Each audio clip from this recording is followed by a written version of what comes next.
Alors d'abord, merci beaucoup, pour toute cette organisation, très bien rodée. Je vais me dépêcher un peu parce que ma communication est assez longue, donc on en parlera peut-être, après. Donc pour introduire mon propos, permettez-moi de faire un détour par la critique littéraire dont, on le sait, la théorie cinématographique s'inspire souvent. En citant un chercheur qui a investi avec pertinence la question des fictions apocalyptiques, Jean-Paul Angélibert. Celui-ci conclut son ouvrage Fabuler la fin du monde sur cette ultime considération. Je vous la mets. L'amour dramatise les enjeux de ces histoires, ce n'est pas anecdotique. L'amour est la première forme de l'action, la plus fondamentale, la plus nécessaire, à la fois résistance à la destruction et force de recomposition. Opposer l'amour à l'apocalypse, c'est affirmer la puissance du romanesque. C'est moi qui m'engrais ici, hein. D'après moi, Jean-Paul Angélibert formule ici moins une véritable conclusion qu'une invitation à nous pencher sur cette tension essentielle entre l'apocalypse et l'amour. C'est précisément ce que je vous propose de faire dans le cadre de mon intervention, en m'intéressant à une notion proche mais distincte de l'amour. Vous l'aurez compris, il s'agit du désir. Tel qu'il est défini dans le dictionnaire, le désir correspond à une aspiration profonde de l'homme vers un objet qui réponde à une attente. Cette aspiration peut d'abord être considérée comme un instinct physique, animal, qui pousse l'homme au plaisir charnel. Du moins, c'est ainsi qu'il a été qualifié par Platon comme la partie la plus basse de l'âme. C'est un élan vers l'autre qui implique une adaptation des comportements. C'est une finalité qui n'est pas systématiquement atteignable, car le désir peut être vain lorsque l'autre n'est pas disposé à le satisfaire ou lorsqu'il est inaccessible, voire absent. Le corps désiré peut être imaginé, reconstitué, fantasmé, tout comme il peut être touché, déshabillé, enlacé. Par le désir, les corps sont idéalisés dans ce qu'ils ont de plus sensuel. C'est une projection vers le corps de l'autre auquel on s'offre avec plus ou moins de réserve, mais toujours avec la certitude qu'il sera source de plaisir et de jouissance. Désirer quelqu'un, c'est le réduire à un objet de désir, mais un objet qui est aussi un sujet de désir. Car, comme le rappelle Michela Marazzano, la relation mise en place par le désir sexuel n'est pas une relation entre choses. Ah pardon, oui, je suis désolé, j'ai pas fait trigger warning, je vois le message, mais c'est assez limité. Donc je reprends, pardon. Comme le rappelle Michela Marazzano, la relation mise en place par le désir sexuel n'est pas une relation entre choses, mais une relation intersubjective. Cette dernière insiste sur la distinction entre chose et objet qui est essentielle pour appréhender le désir. Objectiver autrui en le traitant comme une chose est intrinsèquement différent de l'objectivation qui le respecte en tant que personne. Dans le premier cas, nous pouvons parler de réification. Dans le deuxième, il faudrait parler plutôt d'incarnation. Au cinéma, le désir est un jeu incessant entre le visible et l'invisible, entre ce qui est dit et ce qui est tu. C'est la part d'ombre sur l'écran qui laisse libre cours à l'imagination des spectateurs, comme nous allons le voir. Mais lorsque les structures sociales, la civilisation, la planète elle-même s'effondrent, quand les êtres humains disparaissent, meurent, se métamorphosent et s'entretuent, qui peut-on encore désirer? L'Apocalypse renvoie étymologiquement au dévoilement, à la révélation et plus précisément à celle reçue par Saint Jean. C'est-à-dire que l'Apocalypse renvoie non seulement aux événements qui annoncent, précèdent ou provoquent la fin du monde, mais aussi à un après, une sorte de destination de l'histoire humaine, à ce qui, dans la vision de Saint Jean, dans la Bible, est appelé la Jérusalem céleste. C'est un retour auprès de Dieu aux origines, un nouveau jardin d'Éden. Pour les personnages de ces films, il s'agit donc non seulement de surmonter les événements, mais aussi de trouver cet espoir d'un monde apaisé, d'un retour à la vie après, ou plutôt au-delà de la survie. Donc, je vais vous donner ma problématique. On peut se demander donc quelle forme prend le désir à la fin du monde, mais plus précisément, en quoi le désir et la sexualité font-ils du corps une figure esthétique et narrative centrale dans les films apocalyptiques? Pour répondre à cette question, je vais m'appuyer sur un corpus de films réalisés après 1945, dans la mesure où les questions de la fin du monde, des moyens techniques d'autodestruction et du rapport au corps sont profondément affectés par les événements de la Seconde Guerre mondiale. Donc ma réflexion s'ancre dans le contexte contemporain et occidental. Je vais donc vous parler de 5 films: Le monde, la chair et le diable de Ranald McDougall, sorti en 59, La dernière femme sur Terre de Corman en 60, Apocalypse 2024 de L.Q. Jones, qui est son surnom, hein, je n'ai pas juste laissé l'abréviation, en 75, Maléville de Christian de Challonge, film français, et Les derniers jours du monde, Jean-Marie et Arnaud Larieux en 2008. Donc uniquement des films français et américains. Je reste dans un contexte très occidental. C'est ça s'appuie aussi sur cette distinction que j'ai établie, en tout cas sur cette précision, concernant l'Apocalypse de Jean, puisqu'on est dans cette, culture occidentale, et l'Apocalypse, telle qu'elle est représentée dans ces films s'inspire énormément de l'Apocalypse de Jean. Alors, diapo suivante. Donc ma réflexion s'articulera en 3 grands temps, puisque je tâcherai d'abord de préciser de la manière dont le désir est affecté par la fin du monde dans ces récits, puis je m'intéresserai aux liens qui existent entre le désir et le pouvoir dans ce cadre où la civilisation s'effondre, et enfin, j'interpréterai le désir comme une réponse à l'apocalypse, ou plutôt à la fin d'un monde. Alors, étant donné que la survie de l'humanité est en jeu, ou bien qu'elle est déjà réduite à quelques individus, c'est la plupart du temps autour d'un personnage ou d'un petit groupe que se déroule le récit. Par conséquent, la peur de la solitude est omniprésente. Se retrouver seul, c'est ne pas savoir si un espoir subsiste, c'est aussi être soumis aux dangers de la nature sans que personne puisse nous venir en aide. Inversement, les groupes sont exposés aux dissensions et à la trahison. Dans Le monde, la chair et le diable, sorti en 59, le héros, Ralph, interprété par Harry Belafonte, découvre en sortant de la mine dans laquelle il était piégé depuis plusieurs jours que tout le monde a disparu en raison d'un nuage radioactif et que même les cadavres sont absents. Il se rend à New York à la recherche de survivants et il s'installe dans un appartement dans lequel il ramène des mannequins pour lui tenir compagnie. À défaut de véritables compagnons, il fait de ces objets ses semblables. Mais lorsqu'il ne se satisfait plus de cette seule présence artificielle, il jette par la fenêtre l'homme factice dont il interprète le sourire comme du mépris vis-à-vis de sa difficulté à supporter la solitude. Il découvre alors qu'il est épié par Sarah, une survivante qui le suit depuis plusieurs jours et qui hurle en voyant une silhouette heurter le sol. Tac. Elle pense que Ralph s'est suicidé. Elle confond aussi l'homme et l'objet qui en a la forme. L'altérité prend des contours flous et la moindre atteinte à ce qui paraît humain prend une dimension tragique. Cet événement permet cependant aux deux personnages de se rencontrer véritablement et la suite du récit va s'attacher à développer leur rapprochement. Paradoxalement, Ralph désire secrètement Sarah mais la repousse, tandis que la jeune femme ne cache pas son attirance pour lui. Mais tout change lorsqu'apparaît un second homme, Ben, qui convoite à son tour la jeune femme et fait de Ralph son rival. Or, le héros associe presque immédiatement le nouvel arrivant au mannequin en évoquant son sourire agaçant. La seule différence entre Ben, le nouvel homme, et le mannequin, c'est que Ralph a défenestré le premier, mais a choisi de sauver le second, malgré la possibilité qui s'offrait à lui de le laisser mourir plutôt que de le soigner. Ainsi, la fin du monde accentue l'effet tragique des situations de triangle amoureux, de jalousie ou d'amour impossible, car chaque individu incarne en puissance tout le reste de l'humanité et que rejeter ou tuer quelqu'un devient impossible, même si c'est son rival. Subir le désir de l'autre ou risquer de se retrouver seul, voilà le dilemme auquel font face les personnages comme Ralph. Pierre-Henri Castel, qui s'intéresse dans son essai Le mal qui vient aux enseignements que peuvent nous apporter la pensée de la fin du monde, va plus loin et voit en la mort de chaque survivant la seconde mort de l'humanité entière. Je cite: Sans doute, à la fin des temps, la mort changerait-elle donc de valeur? La mort de chaque dernier survivant serait, par analogie, comme la seconde mort de l'humanité tout entière. Ce qui nous éclaire, à contrario, peut-être, sur ce qui la rend aujourd'hui encore relativement supportable, que la mort ne soit pas, pour tous, la fin de tout. Si les personnages s'attachent tant à retrouver leurs semblables, c'est peut-être que dans l'altérité, ils cherchent désespérément leur propre image. Perdus dans un monde chaotique, ils sont en quête de leur propre reflet, de leur identité. Désirer l'autre, c'est désirer exister à ses yeux. C'est désirer, si ce n'est la réciprocité, du moins une réaction. En cherchant les autres, les personnages se cherchent eux-mêmes. Ils cherchent une raison de vivre.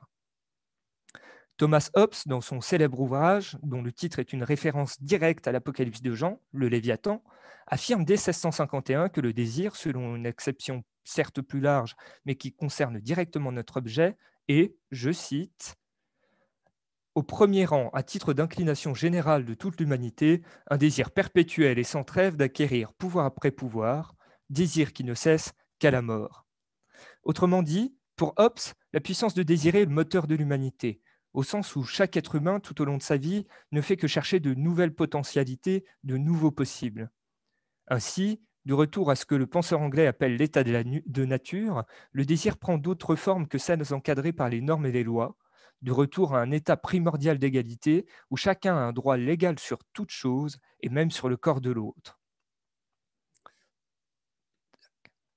C'est dans ce genre d'Éden empoisonné que Vic, le jeune héros dans Apocalypse 2024, demande à son chien de le guider vers les femmes et ne pense qu'au prochain coït.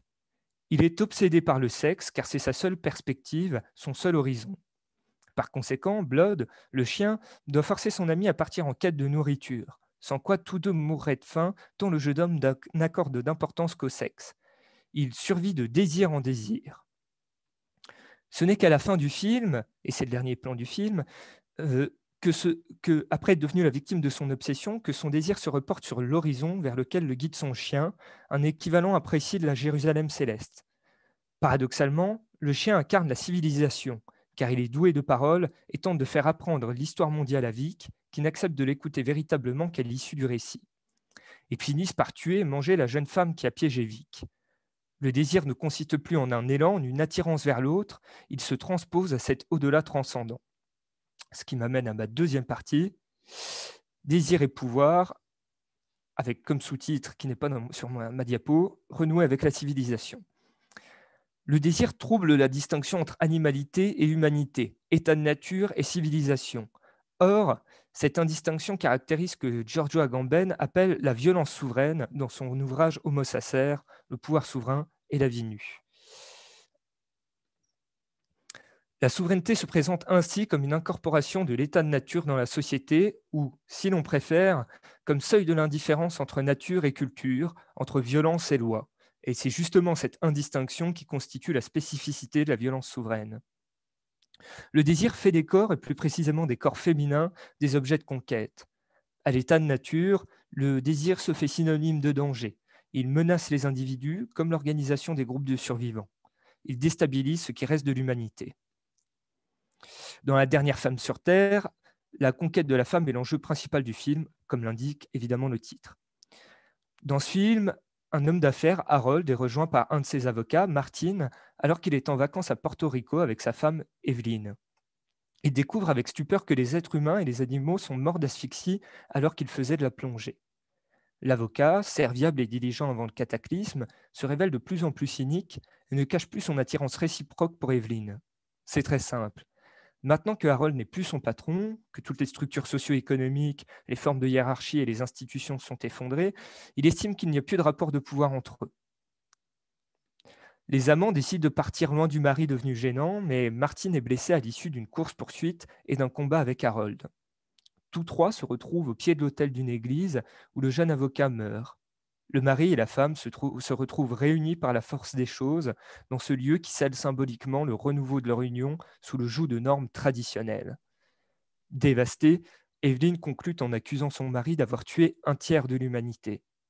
Ici, la fin du monde agit comme un exhausteur du désir qui, en même temps qu'il ouvre la possibilité d'un renouveau, enferme les personnages dans un cadre où ils doivent subir la présence de l'autre.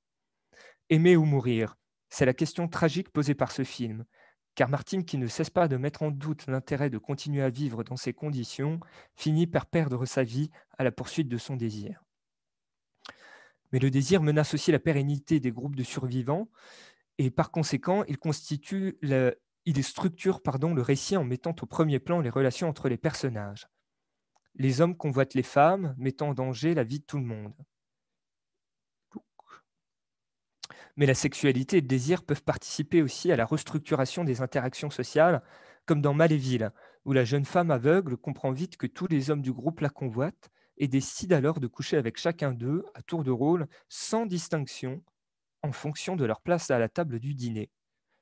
Et ce, même avec le personnage de Jacques Villeray, un jeune en situation de handicap qui se comporte comme un enfant.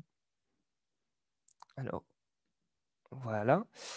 La jeune femme contrecarre les tensions et met tous les hommes sur un pied d'égalité, y compris celui qui n'est pas considéré comme tel par ses pairs. Elle bâillonne le désir masculin et devient ainsi le pivot du groupe. Elle se fait police, au sens que Rancière donne à ce terme dans la continuité des travaux de Foucault. Je cite, « La police n'est pas tant une disciplinarisation des corps qu'une règle de leur apparaître, une configuration des occupations et des propriétés des espaces où ces occupations sont distribuées. » Ce qui m'amène par conséquent à ma dernière partie, désir et délire, la fin d'un monde. Je souhaite dans cette dernière partie étudier deux exemples de films où le désir et l'apocalypse se confondent, mais sous deux formes différentes. D'abord, le fantasme. Le désir suscite des fantasmes, des rêves, des illusions, et provoque un sursaut de l'imagination qui, à première vue, contraste avec la pesanteur du contexte apocalyptique. En fait, le désir trouble les frontières entre le réel et l'imaginaire, tant et si bien qu'on peut se demander si ces films ne font pas moins le récit de la fin du monde que du basculement des personnages dans la folie. Dans les derniers jours du monde, le héros Robinson voyage à travers la France et l'Espagne pour fuir les cataclysmes et retrouver la femme dont il est éperdument amoureux, mais qui a disparu depuis des années. Il court après elle jusqu'à la dernière séquence du film où il revient à Paris alors que la ville est plongée dans le noir total et que la fin du monde est imminente. Il s'allonge sur un banc et, à son réveil, se rend dans son appartement où il trouve la femme en question, Laetitia. Ils parcourent ensemble les rues de la capitale totalement nus tandis que le soleil se lève et que des voitures et des passants réapparaissent. Robinson a mystérieusement retrouvé la main qui lui manquait, signe qui marquait les flashbacks dans le reste du film. Mais revenu dans la cour de l'immeuble dans lequel vit Robinson, une explosion retentit tandis qu'une lumière blanche irradie l'écran, comme si le bombardement atomique qui menaçait Paris avait enfin lieu.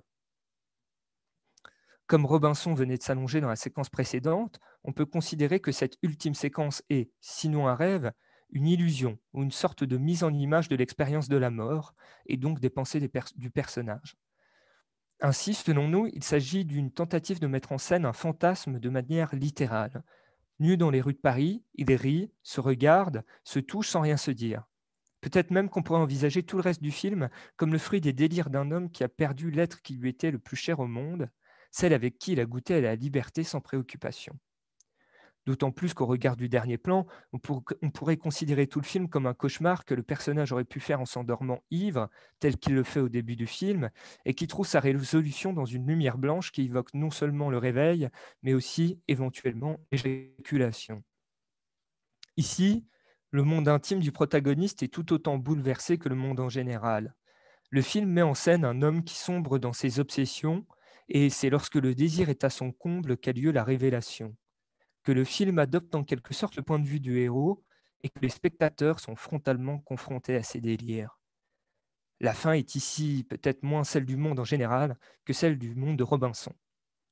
J'en arrive donc du coup à la deuxième forme de confusion entre désir et apocalypse, à savoir la révélation. Dans Holocauste 2000, le personnage principal, Robert Kane, incarné par Kirk Douglas, est un entrepreneur qui tente de mener à bien un projet de centrale nucléaire au Moyen-Orient. Les signes en référence à l'Apocalypse de Jean s'accumulent jusqu'à ce qu'il comprenne que cette centrale va devenir la bête de l'Apocalypse et que son fils et assistant Angel est en réalité l'Antéchrist, ce qui le pousse à tout faire pour arrêter le chantier. Or, à la moitié du film, Robert se retire avec sa nouvelle compagne, Sarah, à la campagne, et une longue séquence nous montre les deux amants s'unir devant la cheminée. Aux images des corps dénudés et enlacés se superposent des images de Robert nu. Alors, il ne va pas vraiment être totalement nu sur cette image, voilà.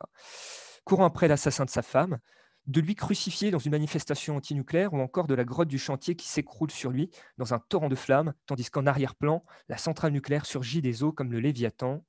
Et voilà.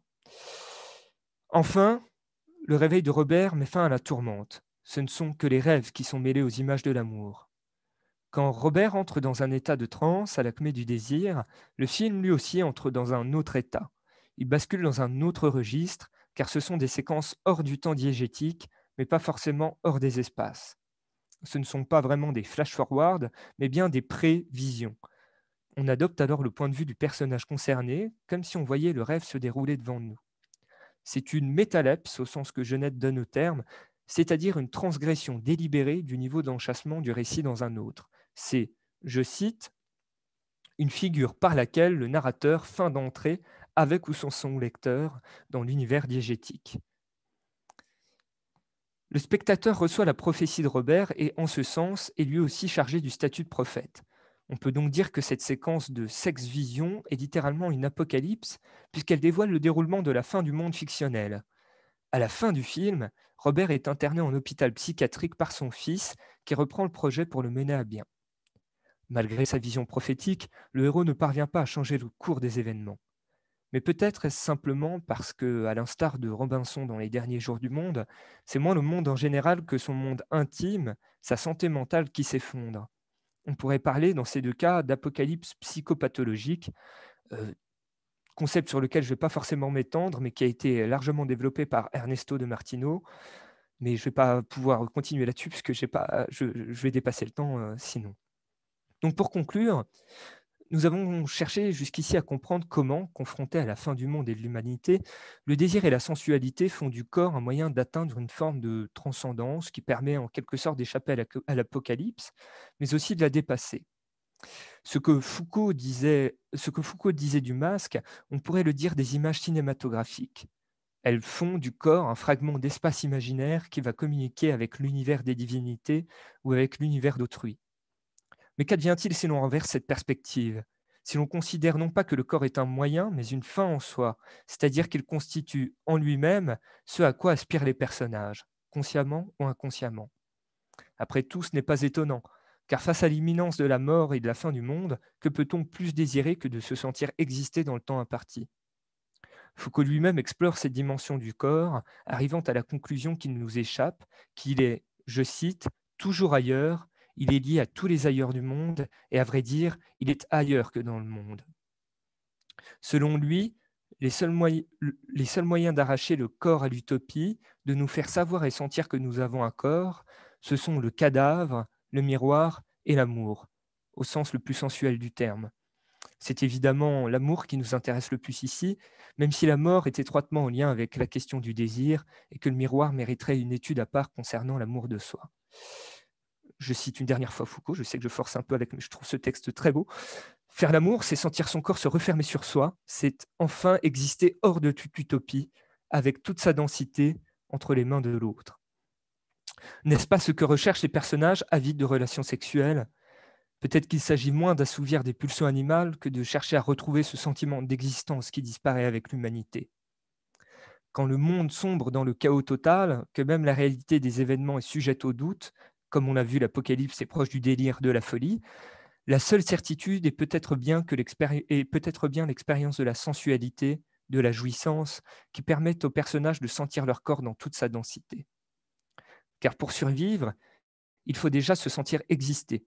Et c'est en ce sens que le désir est indissociable de l'expérience apocalyptique, car ils imposent un régime de temps particulier. Ce régime, on peut l'appeler le kairos, ce point dans le temps qui fait sens parce qu'il marque la rencontre avec l'action. C'est un temps qui échappe à la linéarité parce qu'il touche sentimentalement à la profondeur. Il est d'ailleurs représenté par un homme nu et, selon le mythe, 3 possibilités s'offrent à nous lorsqu'il passe à proximité. Ou bien on ne le voit pas, ou bien on le voit et on ne fait rien, ou bien on le saisit par les cheveux. Pour conclure de manière définitive mon intervention, je voudrais juste vous citer Arnaud Join-Lambert dans l'ouvrage qu'il a dirigé, Imaginaire de l'apocalypse au cinéma.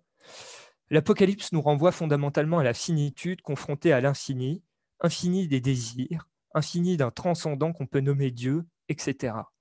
Lorsque l'infini fait irruption dans le temps humain, temps collectif ou individuel, la collision engendre une infinité de possibles dans une frustration effrayante.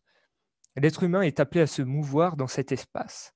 Il s'y agite et ne parvient pas à en sortir, à moins que les fenêtres s'ouvrent vers l'invisible ou l'imaginaire. Le cinéma est l'une de ces fenêtres.